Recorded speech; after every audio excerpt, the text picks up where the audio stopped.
Hola, ¿cómo están? Espero que todos sanos. Ya estamos bastante cansados de la pandemia, pero vamos a tratar de seguir adelante con la materia. Este video tiene que ver con la parte de los objetivos de política económica, son específicos para ciencia política, vinculados a la macroeconomía.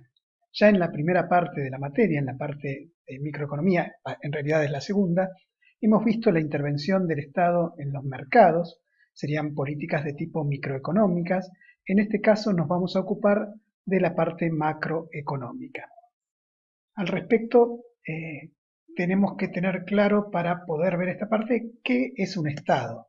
Y un Estado es un espacio geográfico que posee una población permanente, un territorio definido y un gobierno que es capaz de mantener el control efectivo sobre el territorio correspondiente y de conducir las relaciones internacionales con otros estados de ese territorio. O sea, espacio geográfico, gente y un organismo de gobierno que trata de ejercer el control de ese territorio, de lo que pasa dentro del territorio y de las relaciones de ese territorio con el resto del mundo. Esta definición es de la Convención de Montevideo sobre Derechos y Deberes de los Estados de 1933.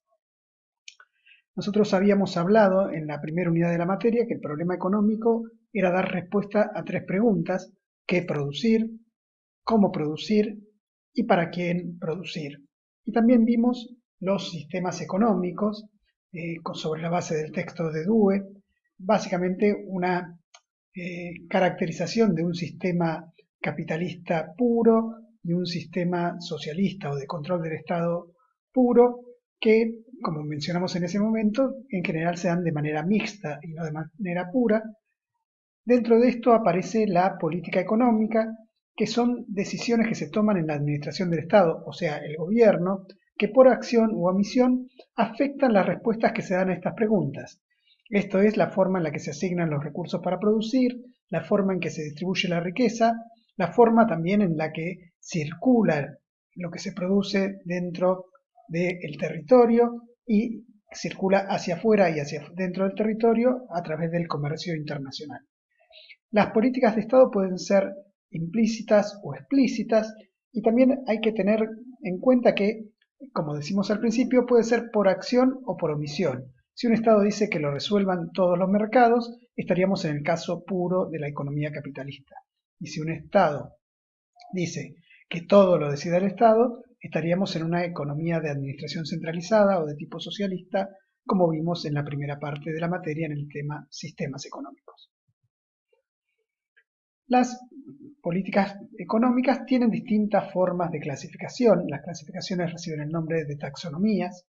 De acuerdo a la orientación, pueden ser políticas de ordenación o políticas de proceso.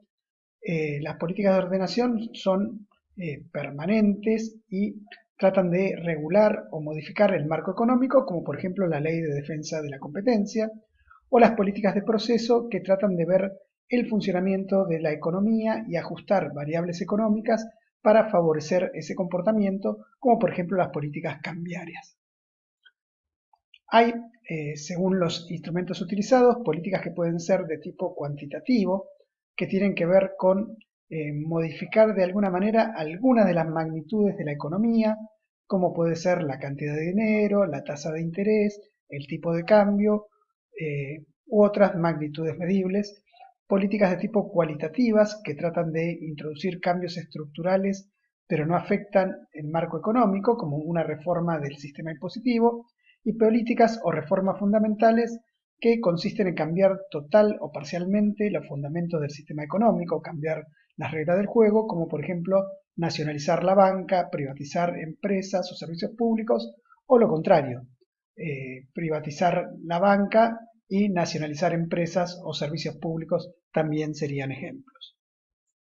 De acuerdo al nivel de actuación, las políticas pueden ser macroeconómicas, que son las que nos van a ocupar fundamentalmente en este video, que tratan de influenciar sobre los agregados macroeconómicos, como por ejemplo el incremento del gasto público, una de las políticas fiscales que vamos a ver en la materia, o políticas que afectan el aspecto microeconómico, que son las que vimos en la unidad 2 de la materia, que tienen que ver con influir en las decisiones de producir o de consumir y así modificar la asignación de recursos en la producción.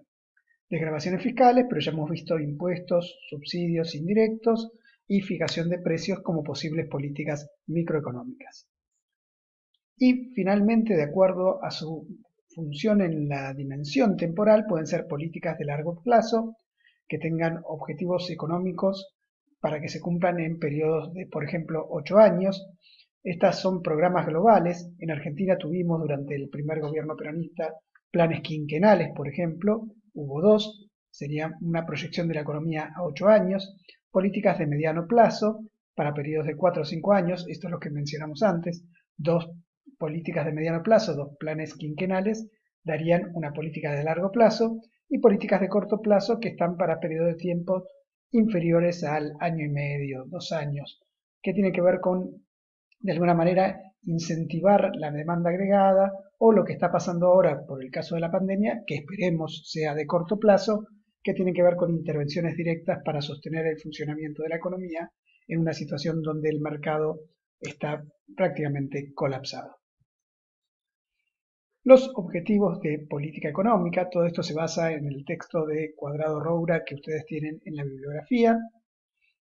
Son 5, pueden encontrar otras versiones en otros textos, pero estos son los que tomamos como base en la materia.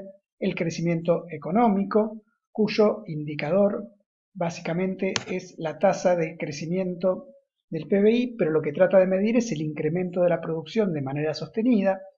En principio, el PBI es el mejor indicador, o el PBI per cápita. Si aumenta el PBI o el PBI per cápita, se supone que se está logrando un crecimiento económico. En realidad es difícil diferenciar si es un crecimiento económico o un aumento en el nivel de actividad. Hay un concepto que se llama ingreso de pleno empleo, que se trata de estimar, que sería cuál sería el PBI del país cuando nos encontramos en el borde de la frontera de posibilidades de producción. Otro de los objetivos es el de pleno empleo, que tiene que ver con los puestos de trabajo, y los indicadores de este objetivo económico son la tasa de desempleo, la tasa de actividad, la tasa de ocupación, y como posiblemente veamos en otro video, también tienen que ver con el uso de la capacidad instalada o el índice de el nivel de actividad, que nos dan idea de qué tan ocupado está el factor capital y no solo el factor trabajo. Estabilidad de precios, que básicamente sería decir que no haya inflación, donde los indicadores se construyen a través del índice de precios al consumidor o de la tasa de inflación, que es la variación porcentual del índice de precios al consumidor. La estabilidad de precios consistiría en que el índice de precios al consumidor variara poco o nada, por lo tanto la inflación sería pequeña o nula. La distribución de la renta o de la riqueza, que tiene que ver con la disminución de las diferencias entre los ingresos de las personas. Esto se puede medir a nivel personal o a nivel familiar. En ese caso, los indicadores que tenemos son la curva de Lorenz y el índice de Gini, que vamos a ver en videos específicos. Y finalmente, el equilibrio de la balanza de pagos, que tiene más que ver con la balanza comercial por cuenta corriente, y esto es que de alguna manera las exportaciones resulten en equilibrio iguales a las importaciones, o si uno espera un saldo positivo de la balanza de cuenta corriente, que las exportaciones sean mayores a las importaciones, ya que en caso contrario se pierden las reservas de divisas y se genera un problema que mencionaremos varias veces, llamado restricción externa, muy común en Argentina, por el cual cuando la economía crece salen más divisas por importaciones, que suelen ser de bienes de capital, de energía o de insumos para la producción, que lo que entra por las exportaciones, que suelen ser de productos primarios o exportaciones de manufacturas de origen agrícola. Dicho esto, vamos a retomar el circuito económico que vimos en la unidad 1, pero ahora le vamos a dar un dejo de mayor realidad. Nosotros teníamos las familias o unidades de consumo, las empresas o unidades de producción, y vamos a ir levantando estos supuestos que negaban cosas que en realidad existían. Lo primero que va a pasar va a ser que vamos a permitir que del ingreso disponible las familias ahorren parte de su ingreso. Esto es agregado a nivel nacional, puede haber familias que ahorren y otras que no, pero hay un ahorro neto tomando el conjunto de la familia, que se diferencia del gasto en consumo de las familias. También había otro supuesto que hablaba de la inversión, que decía las empresas no invierten. Ahora sí, vamos a aceptar la idea de que las empresas pueden invertir, con lo cual lo que llamamos demanda global o agregada, lo que se le quiere comprar a las empresas en este circuito económico, en el cual todavía mantenemos los supuestos de que no hay Estado ni sector externo, esa demanda global se compondría del consumo de la familia y de la inversión de las empresas. Las empresas gastan en la producción lo que decíamos que era la retribución de los factores productivos, con lo cual el ingreso de la economía sería el salario, la renta, el interés y el beneficio, igual que en el circuito económico. Sin embargo, en la realidad puede haber beneficios no distribuidos por parte de las empresas que van a achicar este ingreso disponible, es decir, la parte del salario, la renta, el interés y los beneficios que llega a las familias. Vamos a agregar también el gobierno o el Estado que va a influir en la economía. Por un lado, respecto de las familias, el gobierno hace transferencias, lo vieron en la parte de cálculo de Producto Bruto Interno, que son desembolsos en efectivo hacia las familias sin exigir ninguna contraprestación en el periodo en el que se realiza, jubilaciones, becas, asistencias como puede ser el IFE, pero también se queda con una parte del ingreso de la familia a través de los impuestos directos sobre los ingresos de las familias, como el impuesto a las ganancias o las cargas sociales que incluyen la jubilación, las obras sociales. Pero el gobierno también influye sobre el nivel de precios que cobran o que llegan a las empresas a través de subsidios y a través de impuestos indirectos. Los impuestos indirectos son los que se incluyen en el precio, como el IVA, y los subsidios son estímulos a las empresas para que bajen los precios en los mercados. También vamos a agregar que existen impuestos directos sobre los beneficios de las empresas, también llamado impuesto a las ganancias de las personas jurídicas, con lo cual el gobierno se financia para su funcionamiento.